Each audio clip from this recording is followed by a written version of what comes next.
نبی کریم صلی اللہ علیہ وسلم پر جادو کی حقیقت۔ سوال یہ پیدا ہوتا ہے کہ کیا رسول اللہ صلی اللہ علیہ وسلم پر جادو ہوا تھا؟ کیا جادو آپ کے وجود اطہر میں صراحت کر گیا تھا؟ یاد رکھیں، رسول اللہ صلی اللہ علیہ وسلم بے شمار عظمتوں کے باوجود ایک بشر تھے، اور جو ایک بشر کو تکلیف، امراض وغیرہ آ سکتی ہیں وہ آپ کو بھی آتی تھی۔ دشمنوں نے آپ صلی اللہ علیہ وسلم پر بہت سے ظلم کیے اور آپ کو مختلف انداز سے ستایا اور تکلیفیں دی، جیسا کہ آپ صلی اللہ علیہ وسلم سے پہلے انبیاء کرام کو بھی تکلیفیں دی گئی۔ یہ جادو بھی ان معاملات میں سے ہے جو دنیاوی ہے، اور دوسرے انسانوں کی طرح آپ کو بھی بھوک، پیاس، بخار، زخم جیسے جسمانی امراض لاحق ہوتے تھے۔ اسی طرح جادو بھی ایک تکلیف ہے جو بحیثیت انسان آپ کو پہنچ سکتی تھی۔ جب یہ بات ذہن نشین ہو چکی ہے تو پھر یہ سمجھنا کوئی مشکل نہیں کہ آپ کو کوئی مرض لاحق ہو جائے یا کوئی آپ صلی اللہ علیہ وسلم پر جادو کے ذریعے زیادتی کا ارتکاب کرے اور آپ صلی اللہ علیہ وسلم کی جانب اس جادو ٹونے کے ذریعے دنیاوی معاملات میں وہ خیالات ڈال دے جن کی کوئی حقیقت نہیں۔ مثلا آپ صلی اللہ علیہ وسلم کو یہ خیال گزرتا کہ جیسے آپ اپنی ازواج سے رجوع کر چکے ہیں، جبکہ حقیقت میں ایسا نہ ہوتا، لیکن آپ صلی اللہ علیہ وسلم کو بیماری کا لگنا، مرض یا جادو کا ہونا اللہ تعالیٰ سے وحی کے حصول میں رکاوٹ نہیں ڈالتا تھا، اور نہ ہی رب العالمین کے پیغام رسانی کے کام میں کوئی خرابی پیدا ہوتی ہے۔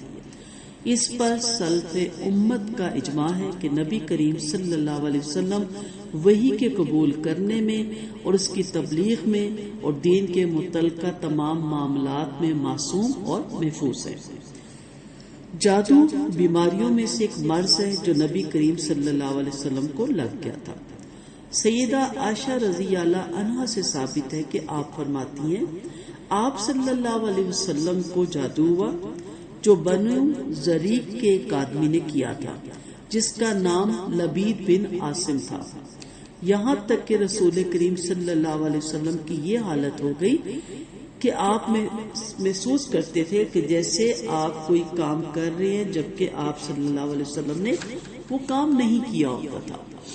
ایک دن یا رات کی بات ہے کہ آپ صلی اللہ علیہ وسلم نے دعا کی، پھر دعا کی، پھر دعا کی، پھر کہا، اے عائشہ، کیا تمہیں معلوم ہے کہ اللہ تعالیٰ نے مجھے بتا دیا جس بارے میں اس سے دریافت کر رہا تھا؟ میرے پاس خواب میں دو آدمی آئے، ایک ان میں سے میرے سر کی جانب بیٹھا اور دوسرا میری پاؤں کی جانب بیٹھ گیا۔ جو میرے سر کے جانب تھا اس نے پوچھا، یا پاؤں والے نے سر کے جانب والے سے پوچھا، اس آدمی کو کیا تکلیف ہے؟ دوسرے نے کہا، یہ جادو زدہ ہے۔ پہلے نے پوچھا، اسے کس نے جادو کیا؟ دوسرے نے کہا، لبید بن عاصم نے۔ پھر پہلے نے پوچھا، کس چیز سے جادو کیا؟ دوسرے نے کہا، کنگھی میں پھنسے ہوئے بالوں میں، اور کہا، نر کھجور کے خشک شگوفے کے پاس۔ میں نے پہلے سے پوچھا، وہ کہاں ہے؟ دوسرے نے کہا، وہ کنویں میں ہے۔ سیدہ عائشہ رضی اللہ عنہا فرماتی ہیں، یہ ڈروان کا کنواں ہے نام۔ چند افراد کو ساتھ دیکھ کر آپ صلی اللہ علیہ وسلم اس مقام پر تشریف لائے۔ پھر واپسی پر مجھ سے کہا، اے عائشہ، اس کنویں کا پانی جادو کی وجہ سے مہندی رنگ کا تھا اور اس کی کھجوریں ایسی تھی جیسے شیطانوں کے ساروں۔ سیدہ عائشہ فرماتی ہیں، میں نے عرض کیا، اے اللہ کے رسول، آپ نے اس بارے میں تفتیش کیوں نہیں کی؟ فرمایا، ضرورت نہ تھی۔ جب مجھے میرے اللہ نے عافیت دے دی ہے تو میں نے ناپسند کیا تھا کہ لوگوں میں جنگ برپا کروں۔ پھر آپ صلی اللہ علیہ وسلم نے حکم دیا اور وہ تمام جادو کا عمل دفن کر دیا گیا۔ اس حدیث کی شہادت کے بعد جو شخص نبی کریم صلی اللہ علیہ وسلم پر جادو کے واقعہ ہونے کا انکاری ہے وہ کتاب و سنت، اجماع صحابہ اور سلف امت رضی اللہ عنہ کا مخالف ہے اور شبہات اور وہم کا شکار ہے۔ اس کی بات صحت کی بنیاد نہیں رکھتی اور نہ اس پر اعتماد ہی ممکن ہے۔ علامہ ابن قیم رحمۃ اللہ علیہ نے زاد المعاد میں اس موضوع پر نہایت ہی تفصیل سے گفتگو فرمائی ہے۔ نیز حافظ ابن حجر رحمۃ اللہ علیہ نے بھی فتح الباری میں مکمل وضاحت بیان فرمائی۔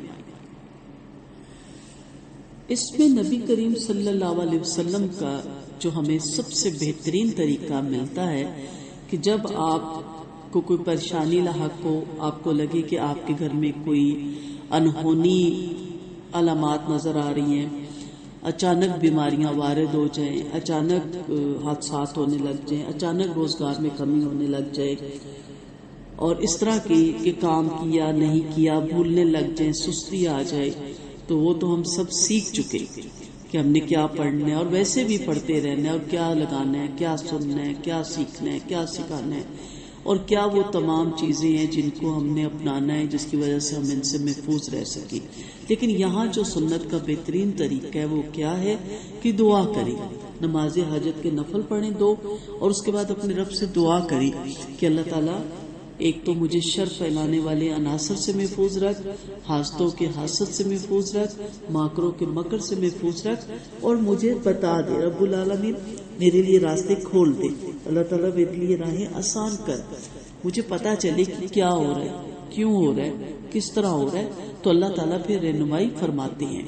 کوشش کریں کہ وہ رہنمائی کسی اہل علم سے ڈسکس کریں، نہ کہ آپ عام انسانوں سے کر کے کسی شعبدہ باز اور ایسے لوگوں کے ہاتھ لگ جائیں۔ کسی اہل علم جو قرآن و سنت کا علم رکھتا ہے اس سے ڈسکس کریں، اسے بتائیں، وہ بھی آپ کو بتائے گا کہ اس کا کیا حل ہے اور کیا چیزیں پڑھنے سے، کیا چیزیں گھر میں سننے سے اور کیا عمل کرنے سے آپ ان چیزوں سے محفوظ رہ سکیں گے۔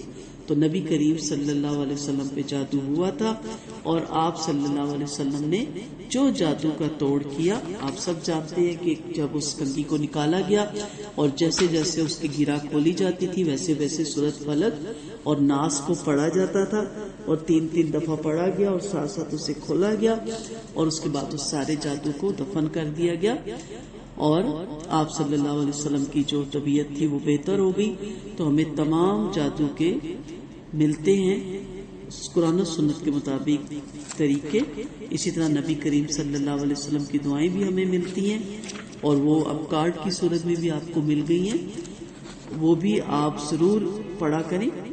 اللہ تعالی ہم سب کو شر پھیلانے والے عناصر سے محفوظ رکھے۔ وآخر دعوانا ان الحمد للہ رب العالمین۔